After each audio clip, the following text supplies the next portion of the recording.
OK. Veux-tu savoir mon idée? Ouais. OK, c'est quoi? Tu vas peut-être trouver que c'est un peu déjà vu, là. C'est quoi? Un requin. Hein? Un requin. Ben voyons, ça a tellement déjà été fait. Oui, mais attends. Ouais. Il est végétarien. Il a pas de dents. Wow, j'ai peur. Le dentier de la mer, ça va remplir les airs. Il y a eu un accident quand il était petit. Là. Les gens ont peur de lui, mais lui, il ferait pas de mal à une mouche. Là. Il voudrait avoir des amis, mais tout le monde a peur de lui. Parce qu'il est végétarien. Ben, parce que c'est un requin. OK. Les gens se sauvent, puis il reste tout seul. OK, donc c'est un film pour enfants. Ben, peut-être. Dessin animé? Je sais pas encore, on verra. OK, puis qu'est-ce qui se passe? Ben, un jour, il y a un bateau qui fait naufrage, puis le requin sauve la vie d'un des passagers, un petit gars. Ouais. Il l'amène sur une île déserte, il devient son ami, ils jouent ensemble, ils ont du fun. OK. Ils font des courses, ils jouent à tag, OK. Ils sautent dans un cerceau, ils se lancent OK, une OK, boîte OK, coco. OK, j'ai compris. Ensuite. Ben, ensuite, le petit gars a faim, fait que il mange le requin. Et... Éventuellement, le petit gars est sauvé. Attends. Mais il va toujours se souvenir de son ami végétarien. Ah non, attends. Il va grandir puis se faire une blonde végétarienne. Attends. Ils vont avoir des amis végétariens, des enfants végétariens. Attends un petit peu, là. Tu viens de tuer ton personnage principal, celui qui est sur l'affiche. Tu te rends compte de ça? OK, on brainstorm. Ouais. C'est beau, il n'y a pas de mauvaise idée. C'est sûr. Mais celle-là est vraiment calme.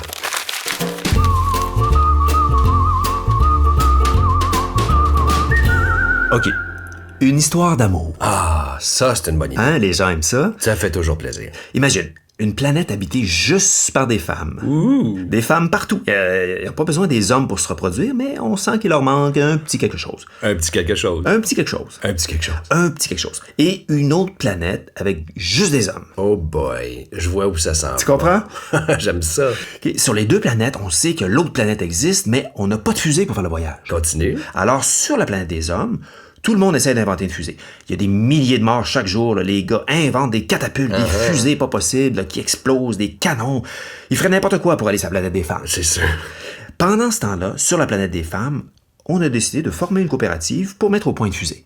Une coopérative. Ouais, tout est coopératif là, sur la planète des femmes. OK, je comprends. Puis, on a réussi à construire une fusée, mais on trouve personne pour l'essayer.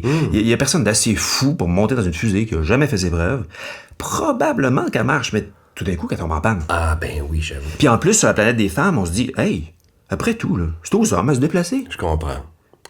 Alors, il se passe quoi? Ben, chacun reste de son côté. Ah, c'est ironique. Puis ça finit comment? Ben, c'est ça, là, ça reste comme ça, là. Mais on sent qu'il y a une suite possible. On est attaché au personnage. Ouais. Alors, on fait la suite dans le film numéro 2. Habile, très habile.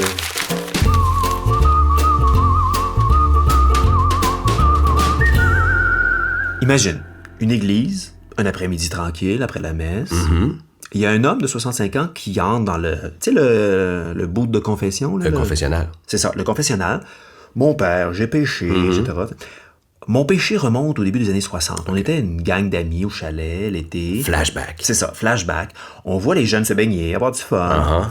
Il y a un des jeunes, Reynald. C'était le plus intellectuel. Tu sais, il lisait des livres, il buvait moins, puis ses amis aimaient ça. Il casse la gueule? Non, juste le taquiner un peu. Là, tu sais, il jouait des tours. Alors, Claude, un des gars, décide de mettre des champignons magiques dans sa sauce à spaghetti. Oh, Juste pour le déniaiser un peu. rien de méchant. Rien de méchant, mais tu sais, quand même un peu chien. Là. Le soir, tout le monde regarde les étoiles. C'est une belle nuit. On voit les étoiles filantes. On voit les constellations. T'sais. Les jeunes sont couchés sur le quai puis ils trippent. Mais Reynald trippe plus que les autres. Reynald, il voit un spectacle son et lumière. Il capote. Il voit des planètes qui s'ouvrent. Puis à l'intérieur, il y a des gum-ballons. Puis il voit des lapins qui glissent sur la Voie lactée. Puis il voit une constellation en forme de poisson. Puis tout à coup, il y a des poissons partout. Puis des pains qui se multiplient. Puis du vin. Puis le visage de Jésus qui lui fait un clin d'œil. Il va tellement leur casser la gueule le lendemain. Non. Il sait même pas, lui, que ça existe, les champignons magiques. Alors, il croit dur comme fer que Jésus lui a parlé. Il se dit, ça y est, j'ai la vocation. Le lendemain, il annonce à ses amis qu'il va devenir prêtre. Personne n'ose rien dire. Puis là, on revient au confessionnal du début, puis on se rend compte que le prêtre, c'est Reynald. Puis le gars qui se confesse, c'est Claude, celui qui a mis les champignons. Exact. C'était sa manière à lui de lui dire ça, tu sais, 50 ans plus tard. Il va tellement y casser la gueule. Ben, en fait, j'ai 3 finales possibles. T'sais. On pense qu'il va être fâché, mais surprise, il a tellement aimé sa vie de prêtre, ça a tellement été le bon choix. Là. Qu'il pardonne. Plus que ça, il remercie d'avoir mis les champignons. Puis l'autre finale, il casse la gueule. L'autre finale, Reynald, le prêtre, est devenu accro aux champignons magiques, puis il a passé sa vie complètement en stone, alors il a le cerveau à off, puis il a rien compris. Puis l'autre finale, il casse la gueule. Puis l'autre finale, il casse la gueule. Yes.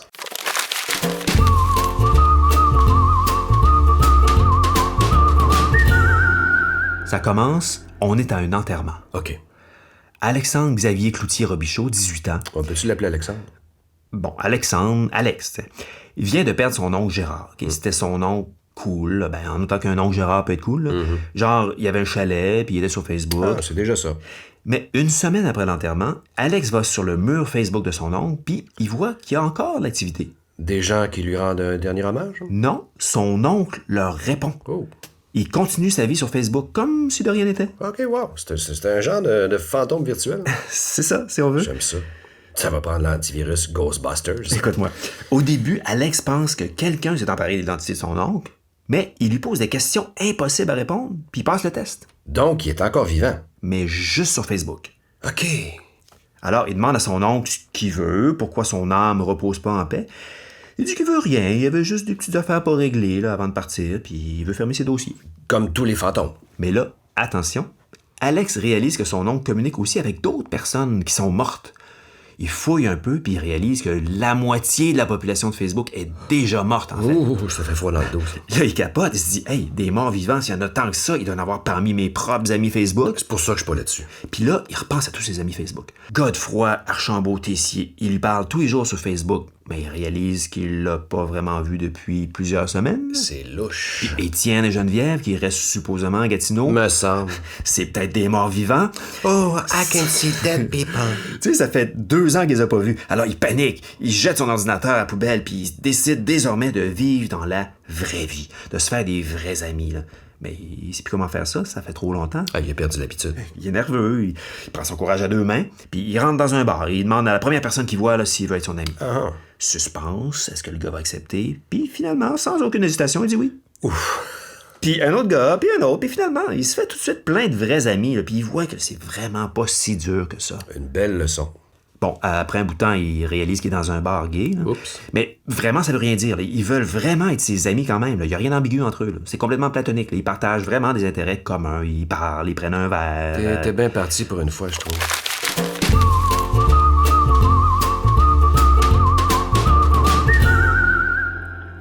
OK, imagine, on est dans une grande ville. Ah. Les gens ont des problèmes psychologiques. Un peu cliché. Il y en a partout des problèmes. Ouais, mais c'est juste pour établir le milieu, OK? OK. Et notre personnage principal, c'est un psychologue, un grand spécialiste des chocs post-traumatiques. OK. Tu sais, le gars qui charge super cher de l'heure, là, il a une grande crédibilité, il a des diplômes sur ses murs, du tapis épais. Épais toi-même. Lui, sa spécialité, là, c'est de faire oublier les événements traumatisants que ses patients ont vécus. La guerre, les accidents, les attentats. Tu sais. Il leur donne des exercices pour oublier. Comment il fait ça? Ben, c'est juste une question de pratique. Hein. La mémoire, c'est un muscle. Tu peux l'entraîner à mémoriser, mais tu peux l'entraîner à oublier aussi.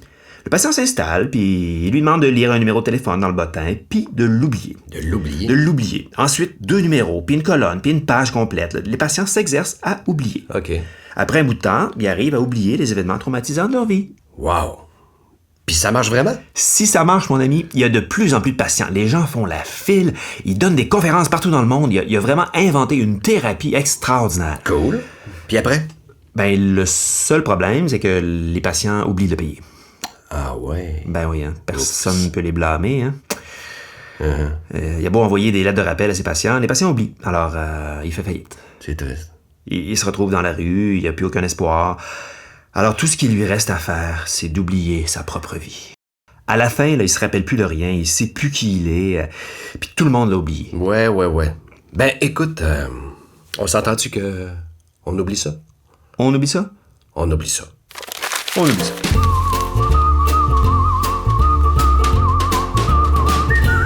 OK, es-tu prêt? Tiens-toi bien. Une histoire de zombie. Ah non.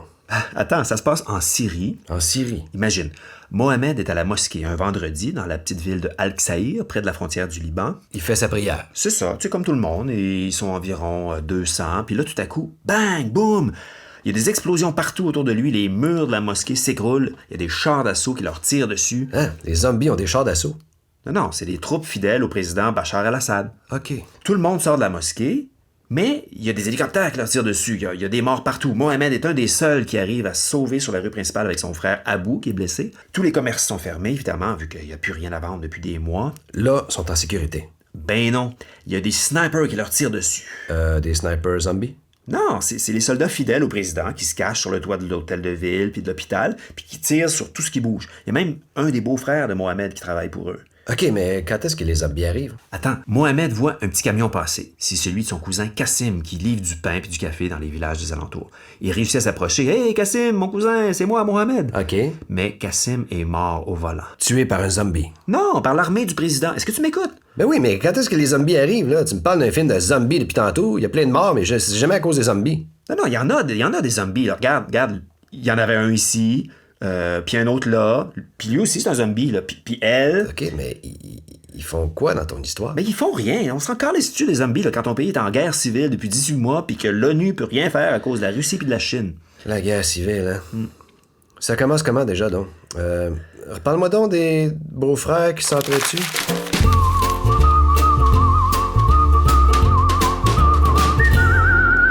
OK, c'est un couple qui roule en voiture. OK.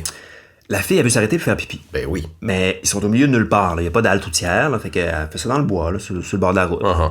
Sauf que elle revient pas. Oups. Le gars part à sa recherche, puis il la retrouve, tu sais où? Non? En Floride. Hein?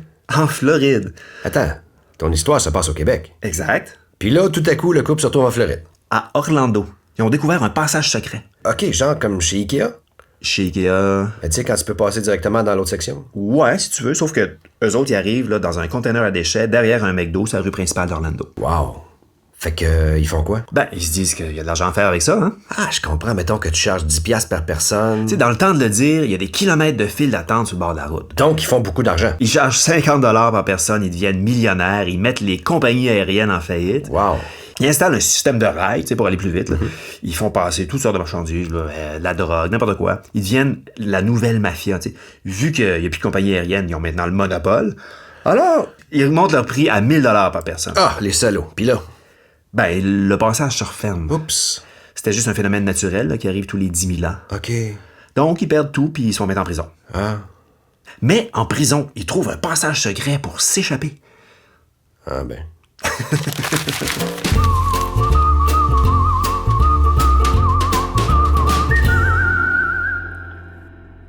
Écoute, pourquoi on se casse la tête à chercher des idées de films? OK, on peut s'arrêter là. Non, mais dans le fond, là, on a-tu besoin de réinventer la roue? On a juste à prendre deux films qui ont bien marché, puis les combiner ensemble. Comme quoi? Ben, tu te souviens de Wall Street? Avec Charlie Sheen, Michael Douglas. Exact. If you need a friend, get a dog. Exact. Gros succès. 43 millions de revenus. Wow, c'est fou, hein? Tu te souviens du film Babe? Babe, avec le cochon? 64 millions de dollars. Va donc, toi. 64 millions, imagine. OK, donc? Ben, on mixe les deux. Introducing Wall Street Babe. Wall Street, Babe. Wall Street Babe. C'est l'histoire d'une fille, une babe, là, vraiment hot, là, belle personnalité, tout ça, puis elle travaille à Wall Street. OK. Mais elle est tellement belle, tellement charmante là, que les courtiers arrivent pas à se concentrer. Achetez, vendez, non, achetez, merde, qu'est-ce que j'ai dit? Oui, non, achetez, je voulais dire vendez. C'est zéro crédible. Grosse confusion à Wall Street, là, tout s'écroule, l'économie va mal, on plonge en dépression, tout le monde perd son emploi, les suicides à Wall Street, les files d'attente devant les soupes populaires. Tout ça à cause d'elle. Wall Street Babe, pas n'importe quelle babe. Terrible. Terrible, hein? Terrible. Pourquoi pas l'histoire d'un cochon qui investit à la bourse?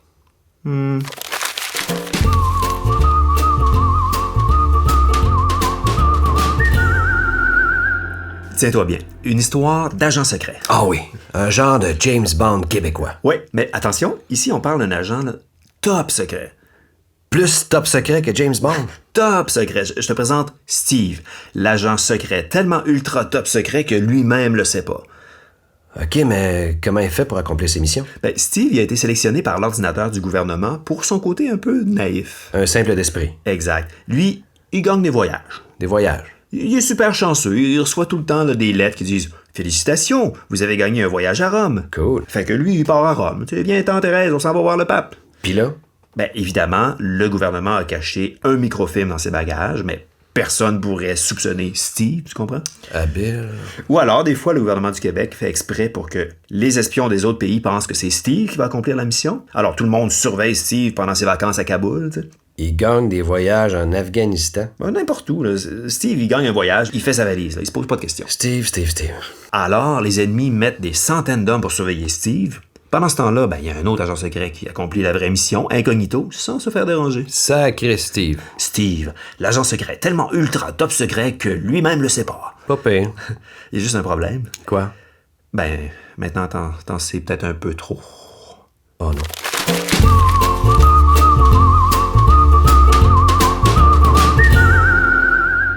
Je te présente Ben. Salut Ben. Non, il faut dire Ben, c'est un mouton.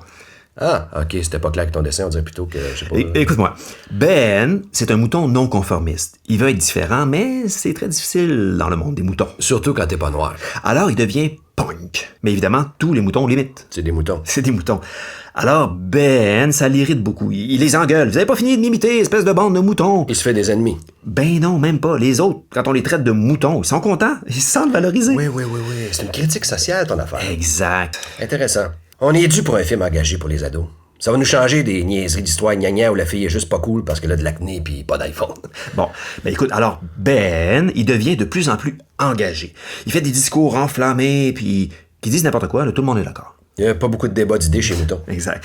Alors, il devient leur leader incontesté. Il leur dit « Il faut refuser de se faire tondre tant qu'on n'a pas une part des profits de la moutonnerie. » Je pense qu'on dit une bergerie. Mais pas grave, continue. Mais les bergers refusent de négocier. Alors, il incite tous les moutons à faire la grève. Ils prennent les armes, ils posent des bombes. Wow. Il peut leur faire n'importe quoi. Je vois bien ça. Les moutons prennent les bergers en otage, ils les enferment dans des camps, ils les tondent, ils revendent leurs cheveux. Oh, là, je suis moins sûr. Ben a le pouvoir absolu, là. C'est le mouton Maximo. Il mène une vie de débauche, là. Toutes les moutonnes sont pour lui. Je pense qu'on dit brebis, mais pour un jeune public, là, c'est peut-être pas l'histoire... La nuit, ils font des commandos pour aller kidnapper les autres bergers du village. Ensuite, ils font un méchoui, puis ils mangent le berger, puis ils boivent son sang. Ouch. Avec les restants, ils fabriquent de la moulée pour nourrir les autres bergers. Ils les engraissent pour les revendre. Ok, stop. Puis les bergers savent même pas que ce qu'ils mangent, c'est les autres bergers. Dégueulasse. Il fait des expériences scientifiques sur eux, là. Il leur plante des électrodes dans le cerveau pour voir comment... Bon. Écoute, là, je suis pas sûr que le monde est prêt pour un film de mouton. Ah non? Pourquoi pas l'histoire d'une pré-ado qui est pas cool parce qu'elle a de l'acné pis pas d'iPhone?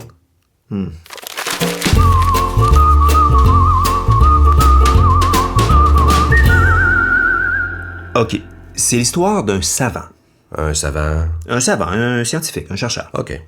Mais il trouve rien. Un chercheur qui trouve pas. C'est ça. Alors, ça va mal. Il y a des dettes, on va lui retirer ses subventions. Pauvre homme. Tu sais, t'as déjà de l'empathie, là, tu vois. Ah, je suis avec lui. Puis un jour, il trouve la grande idée. Cool. Mais c'est quoi? La grande idée, là, une grande théorie universelle qui explique absolument tout. Wow. Ça se peut-tu? Oui, écoute bien. C'est une théorie tellement fondamentale que tout le reste du savoir humain en découle. Je suis suspendu à tes lèvres. Voici sa théorie. Toute chose, jusqu'à épuisement des stocks, est égale à autre chose, certaines conditions s'appliquent, dans des circonstances favorables, voire les règlements détaillés. C'est ça, sa théorie? Les avocats regardent ça puis ils trouvent ça implacable. Implacable. On peut rien faire contre lui. Il peut maintenant réclamer tous les profits de toutes les nouvelles découvertes scientifiques puisque tout découle de sa théorie universelle. Ça serait à vérifier, ça. Alors, il devient très très riche. Mais là, écoute bien la twist. Plus personne n'invente rien. Pourquoi? Ben, parce que de toute façon, il faut lui donner tous les profits, alors ça vaut pas la peine. Ah ouais, c'est vrai. Alors, tout va mal, tous les laboratoires ferment, il n'y a plus aucune invention. OK, fait qu'on n'est pas plus avancé. Alors, les gens se révoltent contre lui, puis il est pendu. Ah, j'aurais fait pareil. Puis qu'est-ce qui arrive à l'auteur de l'histoire? Il cherche autre chose? Bonne réponse.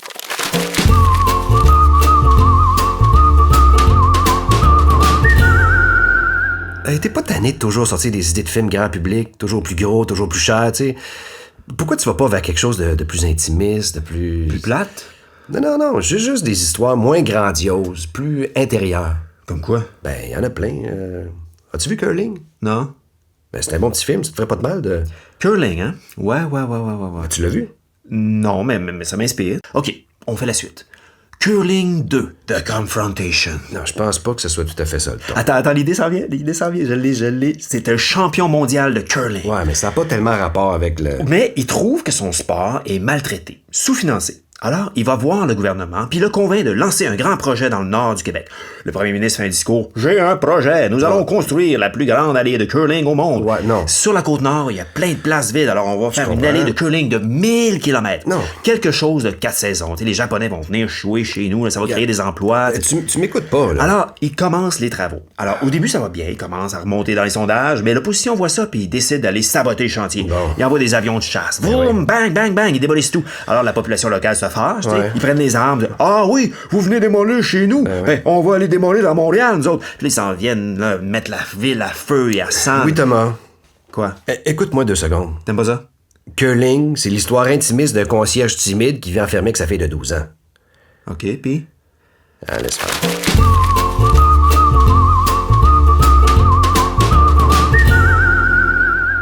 Paris, 1950. OK. Didier, un fonctionnaire de 40 ans, il lit son journal dans un café, puis il manque de s'étouffer en lisant un article sur un tueur qui a été acquitté parce qu'il s'agissait d'un crime passionnel. Ça lui donne une idée. Il veut tuer quelqu'un? Il veut tuer Jean-Louis, un de ses collègues. Pourquoi? Ben, ils sont en concurrence là, pour une promotion. Oh, ça joue dur. Mais il sait qu'il pourrait s'en tirer si ça a l'air d'un crime passionnel. OK. Mais alors, il va lui présenter sa femme. Oh, c'est tordu. Mais elle, est-ce qu'elle est dans le coup? Ben non, faut que personne soit au courant, c'est même pas sa femme. De toute façon, elle voudrait jamais jouer le jeu. Puis elle connaît pas Jean-Louis, elle s'en fout. Donc, il va la manipuler. Il va s'arranger pour que sa femme tombe amoureuse de Jean-Louis. OK, mais comment il fait ça? Ben c'est facile, c'est pour commencer, il la néglige, Ouais. il oublie son anniversaire, il s'arrange pour qu'elle ait le goût d'aller voir ailleurs. T'sais. Ailleurs, d'accord, mais pourquoi choisirait Jean-Louis? Ben, il surveille les habitudes de Jean-Louis, il remarque dans quel resto il se tient, il voit que le midi, Jean-Louis mange toujours seul à la même table. Alors Didier s'arrange pour réserver la table d'à côté, il donne un rendez-vous à sa femme, puis il se présente pas. Habile. Sa femme est plutôt cute, Jean-Louis, ben, c'est un Français. Alors elle finit par être invitée à manger avec lui, puis leur aventure commence. Smooth. De loin, Didier les surveille, puis à un moment donné, il les prend sur le fait et rentre dans leur chambre à coucher. Ciel, mon mari! Exact. Mais, surprise, Jean-Louis est pas là. Hein? Il est où? Il est caché dans la penderie. Pourquoi? Ben, la femme avait deviné le plan de son mari, puis elle a décidé de se venger. Alors Jean-Louis est caché, puis il prend discrètement des photos de Didier pour le poursuivre, puis lui enlever sa femme et tout son argent et obtenir la promotion. Mais, excuse, comment elle a fait ça? Ben, c'est une femme, elle a un 6e sens. Ah, oui, mais attends un peu, là, un 6e sens. Les femmes peuvent quand même pas lire nos pensées. Tu penses? Ben non. OK. Ben, OK, donc... OK, alors, ils ont un perroquet, OK? Puis c'est le perroquet qui a tout révélé. Oh, un perroquet surdoué. Ouais. Puis c'est lui qui te donne tes idées?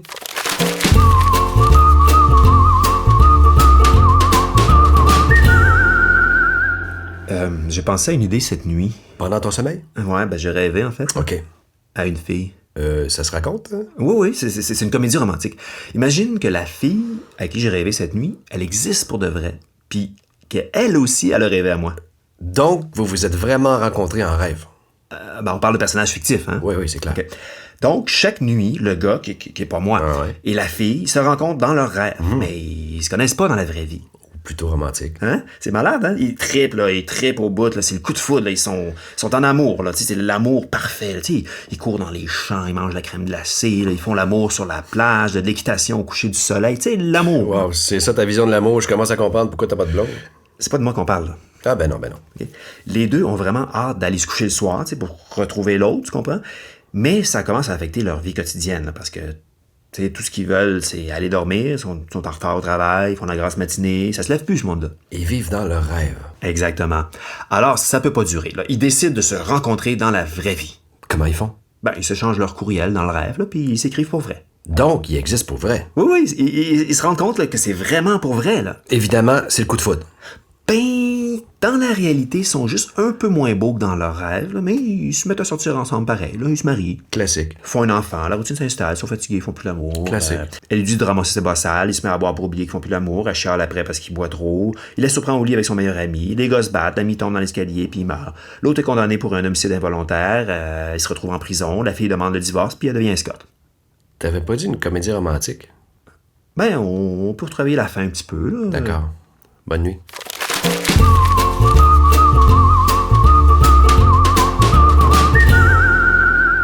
Sais-tu quoi? Je pense qu'on fait fausse route depuis le début, là. On aurait beau avoir la meilleure idée au monde là, pour notre film. Là. Ça donne quoi si on n'a pas d'argent? Excellent point.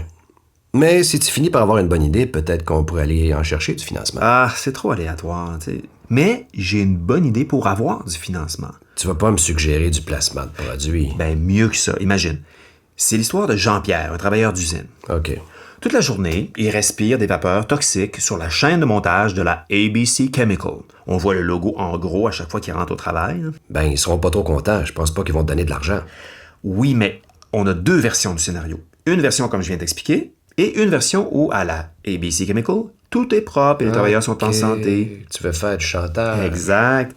Donnez-nous 100 000 ou bien on tourne le scénario 1. Pareil pour tous les autres produits. Là. Il conduit une voiture de telle compagnie, paf! Il y a un grave accident parce que la voiture est mal faite. 200 000 puis on tourne l'autre scénario. Oui, mais... Attends, il arrive chez lui, il branche son grille-pain, le grille-pain explose, la maison passe au feu, tout le quartier passe au feu à cause des grille-pains de cette marque-là. Ouais. Mais pour un demi-million, on enlève cette scène-là. Oui, mais... Et puis, il attends. va plutôt au restaurant fast-food pour acheter un burger, mais évidemment, il s'empoisonne avec le burger, à moins bien sûr que la compagnie de burger nous donne 1 million pour faire notre film. Attends. Il est soigné avec un médicament de la compagnie XYZ, ça empire son cas, sauf si XYZ nous donne 10 millions pour notre film. 10 millions pour une pharmaceutique, c'est rien. là.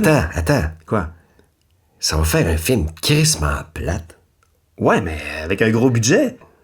OK, ou bien, on fait un film sur deux gars qui essayent de financer leur film. L'histoire de deux gars qui veulent faire un film. Ouais?